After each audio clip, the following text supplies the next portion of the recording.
کہ عاشورہ کے روزے کے ساتھ ایک روزہ اور ملایا جائے تاکہ یہودیوں کے ساتھ مشابہ ہو.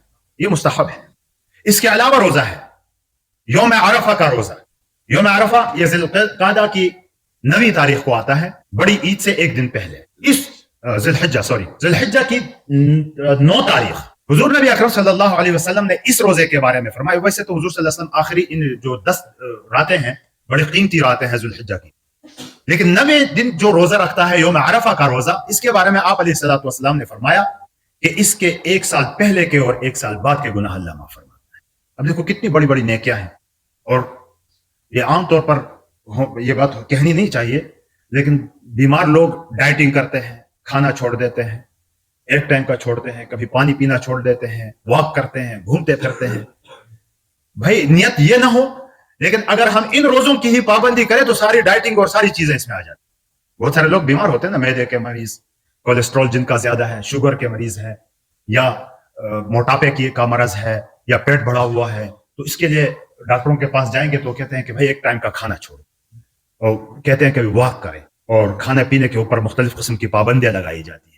میں کہتا ہوں کہ اگر ان مسنون اور نفلی روزوں کا اہتمام آدمی کرے تو اس قسم کے ڈائٹنگ وائٹنگ کی کوئی ضرورت ہی نہیں رہے گی، بیماریاں ہی دور چلی جائیں. لیکن ہماری نیت تو بیماریاں دور کرنا ہی نہیں، ہماری نیت تو یہ ہے کہ اللہ کے نبی کا کی سنت ہے وہ پوری کرنا. حضرت ابو ہریرہ رضی اللہ تعالیٰ عنہ فرماتے ہیں کہ مجھے میرے نبی نے صلی اللہ علیہ وسلم نے وصیت کی ایام 20 کے روزوں کے بارے میں. یا ایام 20 کون سے ہیں؟ 13، 14، 15 اسلامی تاریخ کے 13 تاریخ، 14 تاریخ اور 15 تاریخ. بہت سارے لوگ اس کی بھی پابندی کرتے ہیں. حضور نبی اکرم صلی اللہ علیہ وسلم نے ایک جگہ ایک مرتبہ یہ بھی ارشاد فرمایا کہ سوموار، یہ پیر کا دن بنتا ہے، دوشنبہ، پیر کے دن اور جمعرات کے دن میں یہ چاہتا ہوں کہ میرے اعمال جب اللہ کے سامنے ان 2 دنوں میں جو پیش ہوتے ہیں تو اعمال پیش ہوں اور میں روزے سے ہوں. اس لیے مدینہ شریف آپ جائیں گے نا، مدینہ منورہ، تو وہاں لوگ اس کا اہتمام کرتے ہیں. باقاعدہ سوموار کے دن، جس کو پیر کہتے ہیں ہم، دوشنبہ، اور جمعرات کے دن وہاں افطار کے لیے دسترخوان بچھتے ہیں. تو یہ نفلی اور مستحب روزے جن کا خلاصہ بتا دیا. ایک ان میں سے اہم روزے کون سے ہوئے؟ شوال کے 6 روزے، دوسرا یوم عرفہ کا روزہ، تیسرا عاشورہ کا روزہ محرم 10 تاریخ، 11 یا 9 بھی اس کے ساتھ ملا لی جائے، چوتھا ایام 20 کے روزے 13، 14، 15 اسلامی تاریخ کے، اور 5واں سوموار اور جمعرات کا روزہ. ان میں سے جتنا رکھنا چاہے آدمی، جتنا رکھ سکے. اللہ کے نیک بندے ان سب کی پابندی کرتے ہیں. اللہ ہمیں بھی توفیق دے. تو میرے محترم بھائیو، بزرگوں اور دوستو، ان اعمال کی اللہ رب العزت کی طرف سے، ہماری شریعت کی طرف سے ترغیب ہے، کیونکہ یہ اعمال، نیک اعمال ہماری آخرت کے لیے کرنسی ہے. کرنسی، سکہ، کرنسی ہوتی ہے نا. ہمارے پاکستان میں روپیہ چلتا ہے، یہاں سے آدمی چلا جائے سعودیہ تو وہاں ریال چلتا ہے. روپیہ وہاں لے کے گھومیں گے، وہاں دکاندار آپ کو کچھ بھی نہیں دے گا، کیونکہ روپیہ وہاں نہیں چلتا، وہاں ریال چلتا ہے. آپ کویت چلے جائیں دینار چلتا ہے، امریکہ چلے جائیں تو وہاں ڈالر چلتا ہے، کہیں یورو، کبھی ین. مختلف ممالک، ہر ملک کا اپنا ایک سکہ ہوتا ہے. جیسے آپ اس ملک کے باؤنڈری کراس کریں گے، اس ملک کے اندر داخل ہوں گے تو وہاں کا سکہ چلے گا. یہ نیک اعمال ہمارے آخرت کے سکے ہیں، نیک اعمال ہمارا آخرت کی کرنسی ہے. وہاں ہمارا یہ روپیہ، ڈالر، ین وغیرہ کچھ نہیں چلے گا. وہاں چلنے والی چیز ہے وہ ہمارے یہ نیک اعمال ہے. تو یہ آخرت کی کرنسی جمع کرنے کا ہمیں حکم ہے، نیک اعمال کرنے کا ہمیں حکم ہے. وَبَشِّرِ الَّذِينَ آمَنُوا وَعَمِلُوا الصَّالِحَاتِ، خوشخبری اللہ دیتا ہے قرآن مجید میں ایمان والوں کو اور نیک اعمال کرنے والوں کے لیے، ان کے لیے کامیابی ہے آخرت. تو اس کرنسی کو حاصل کرنے کے لیے، آخرت کی اس کرنسی کو، ان نیک اعمال کو جمع کرنے کے لیے ترغیب ہے. اور پھر خصوصیت بھی اس امت کی یہ بتا دی، جیسے میں نے ابھی قرآن کی آیت تلاوت کی کہ من جاء بالحسنۃ فلہ عشر امثالھا، کہ جو ایک نیکی کما کے لائے گا اس کے لیے 10 گنا لکھا جاتا ہے. اور مالی جو عبادات ہیں، مثل الذین ينفقون اموالهم فی سبیل اللہ کمثل حبۃ انبتت 7 سنابل فی کل سنبلۃ 100 حبۃ واللہ یضاعف لمن یشاء واللہ واسع علیم. کہ جو اللہ کے راستے میں 1 روپیہ خرچ کرتا ہے، اس کی مثال اللہ دیتے ہیں اے اس دانے کی سی ہے کہ جس کو بویا جائے اور اس سے ایک بالیاں نکلے، ہر بالی میں 7 بالیاں نکلے اور ہر ایک کے 100 دانے ہوں، تو گویا کہ یہ کل 700 گنا ہو گیا. ایک اللہ کے راستے میں خرچ کرنے کے ثواب کتنا ملتا ہے؟ 700 گنا ملتا ہے.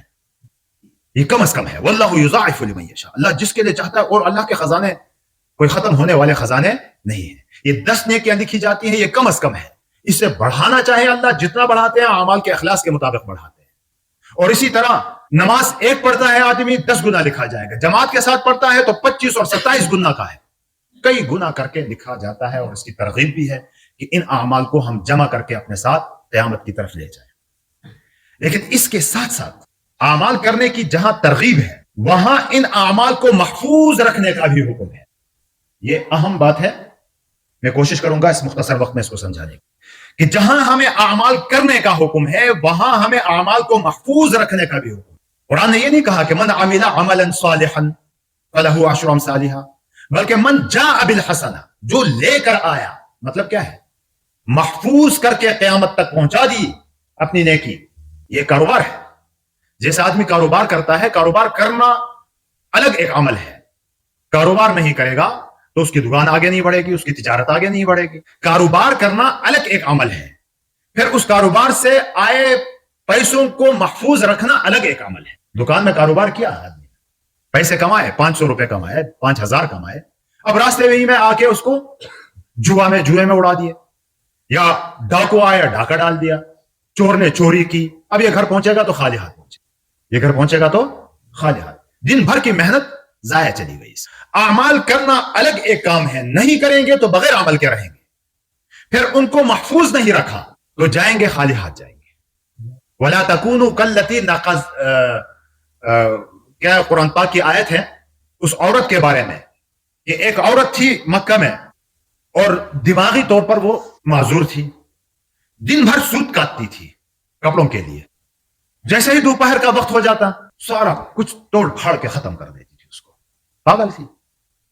تو اللہ فرماتے ہیں نیک اعمال کے بارے میں یہ بیان کیا جاتا ہے کہ بھائی اس عورت کی طرح مت بنو. محنت کی، کمایا اور پھر اس کو تہس نہس کر دیا اس کا. اور دوسری آیت میں یہ بھی فرمایا کہ کیا میں تمہیں وہ نہ بتاؤں اس آدمی کے بارے میں. قرآن کی آیت کا مفہوم بتا رہا ہوں میں کہ جو خوب محنت کرتا ہے اور وہ سمجھتا ہے کہ میں نے آخرت کے لیے بہت کچھ کیا ہے لیکن دنیا ہی میں اس کو ضائع کر دیا. تو بعض اعمال انسان کے ایسے ہوتے ہیں کہ جس کی وجہ سے انسان کے نیک اعمال ضائع ہو جاتے ہیں. قل هل ننبئکم بالاخسرین اعمالا، عمل کے اعتبار سے خسارے والے لوگوں کے بارے میں نہ بتاؤں میں. قرآن اللہ کہتا ہے الذین ضل سعیہم فی الحیاۃ الدنیا، یہ وہ لوگ ہیں جن کی محنت ساری اکارت چلی گئی، بیکار چلی گئی، برباد ہو گئی دنیا ہی میں. وَيَحْسَبُونَ أَنَّهُمْ يُحْسِنُونَ صُنْعًا، وہ سمجھتا ہے کہ میں نے بہت اچھا کام کیا ہے حالانکہ اس کی نیکی ضائع ہو چکی ہے.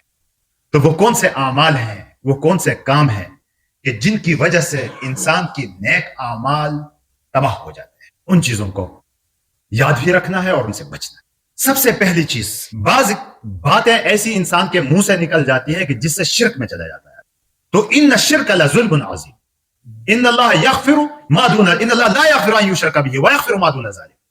شرک اللہ نہیں بخشتا، اس کے علاوہ گناہوں کو اللہ چاہے تو بخش دیتا ہے. شرکیہ الفاظ استعمال ہو گئے، شرکیہ کام ہوئے تو سارے اعمال اس کے گئے. اب تو یہاں تو ایمان ہی نہیں رہا نا، ایمان ہی چلا گیا. دوسری چیز ریاکاری. ریاکاری کا مطلب کیا ہے کہ ہم جتنے اعمال کرتے ہیں، نماز پڑھتے ہیں، روزہ رکھتے ہیں، زکوٰۃ دیتے ہیں، جتنے اعمال ہم کرتے ہیں کس کے لیے کرتے ہیں؟ ایک اللہ کی رضا کے لیے، اللہ کا حکم سمجھ کر. لیکن بجائے اللہ کی رضا کے ہم مخلوقات کو دکھانے کے لیے اگر وہ کر دیں تو یہ اللہ کے لیے رہ جائے گا. یہ کام اللہ کے لیے نہیں رہا. تو یہ عمل کر رہا ہے لیکن سارا ضائع ہے، بلکہ الٹا اپنے آپ کو پھنسا رہا ہے. یہ پھنس گیا، پوچھا جائے گا اس کا یہ تیرا اللہ میں تھا یا وہ بندے تھے، یہ تو نے ان کے لیے یہ کام کیا. حضرت ابو ہریرہ رضی اللہ تعالیٰ عنہ کے پاس لمبی چوڑی حدیث ہے. ایک شخص گیا کہ آپ نے حضور صلی اللہ علیہ وسلم سے جو بات سنی خود اور سمجھے بھی آپ تو وہ بات بتا دیں.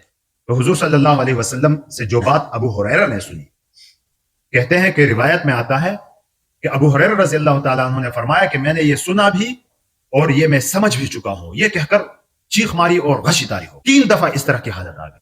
پھر فرمایا میں نے حضور صلی اللہ علیہ وسلم سے سنا اس شخص کے بارے میں کہ جس سے پوچھا جائے گا قیامت کے دن. میں خلاصہ بتا رہا ہوں اس روایت. قیامت کے دن میں نے تمہیں صحت دی تھی، جسم دیا تھا، کیا کیا آپ نے اپنے لیے اور میرے لیے؟ تو وہ کہے گا کہ اللہ صحت دی تھی، آپ کے راستے میں جہاد کیا، اور یہاں تک کہ میں شہید ہوں۔ تو اللہ رب العزت کی طرف سے جواب آئے گا کذبت، جھوٹ بولا تو۔ فرشتے بھی کہیں گے کذبت، تم نے جھوٹ بولا، تم نے تو اس لیے یہ جہاد کیا، شہید اس لیے ہوئے کہ لوگ مجھے بہادر کہیں گے، وہ لوگوں نے کہہ دیا بس ختم تمہارا۔ اور پھر فرشتوں کو حکم ہوگا کہ اس کو اوندھے منہ جہنم میں ڈالو۔ اب دیکھو شہادت بہت بڑا رتبہ ہے۔ اللہ فرماتے ہیں کہ جو اللہ کے راستے میں شہید ہوا اس کو مردہ مت کہو، بل احیاء، یہ زندہ ہے اللہ کے ہاں۔ بہت بڑا مقام ہے شہادت کا، لیکن وہ اگر مخلوقات کے لیے کیا جائے اللہ کو چھوڑ کر، تو یہ بندہ اس کے بارے میں آئے گا، اللہ حکم دے گے کہ الٹے منہ اوندھے منہ اس کو جہنم میں پھینک دو۔ تیسرا وہ شخص علم دیا تھا، اس علم کے بارے میں پوچھا جائے گا، وہ کہے میں نے قرآن پڑھایا، حدیث پڑھائی، بیان کیا آپ کے لیے۔ علم اللہ کی طرف سے نعمتوں میں ایک بہت بڑی نعمت ہے، اپنے خاص بندوں کو دیتا ہے، ہر ایک کو دیتا بھی نہیں ہے۔ لیکن اس شخص کو کہا جائے گا کہ جس نے یہ علم صرف اپنے دکھاوے کے لیے استعمال کیا، اللہ کے دین کی خدمت کے لیے استعمال نہیں کیا، اللہ کو راضی کرنے کے لیے استعمال نہیں کیا، تو اس کے بارے میں کہا جائے گا کہ اس کو اوندھے منہ جہنم میں پھینکو۔ اسی طرح سخی کو لایا جائے گا، ہاں بھائی سخاوت کی، میں نے بہت بڑا کام کیا آپ کے راستے میں نے غریبوں کے ساتھ مدد کی، صدقات کیے، یہ بہت سارے کام گنوائے گا۔ اللہ اس کو بھی کہے گا کہ تم نے جھوٹ بولا، کیونکہ تم نے تو نام پیدا کرنے کے لیے یہ سب کچھ کیا تھا، میری رضا کے لیے تو نہیں کیا۔ حالانکہ سخی آدمی اللہ کا دوست ہوتا ہے، لیکن جس نے اللہ کے لیے نہیں کیا، مخلوق کے لیے کیا، تو اس کو مخلوق کے حوالے کیا جائے گا، اور اس کو بھی اوندھے منہ جہنم میں پھینکنے کا۔ تو میرے محترم بھائیو بزرگوں اور دوستو، جتنے بھی اعمال ہم سے ہوتے ہیں ہم کس کے لیے کریں؟ ایک اللہ کے، ایک اللہ کو راضی کرنے کے۔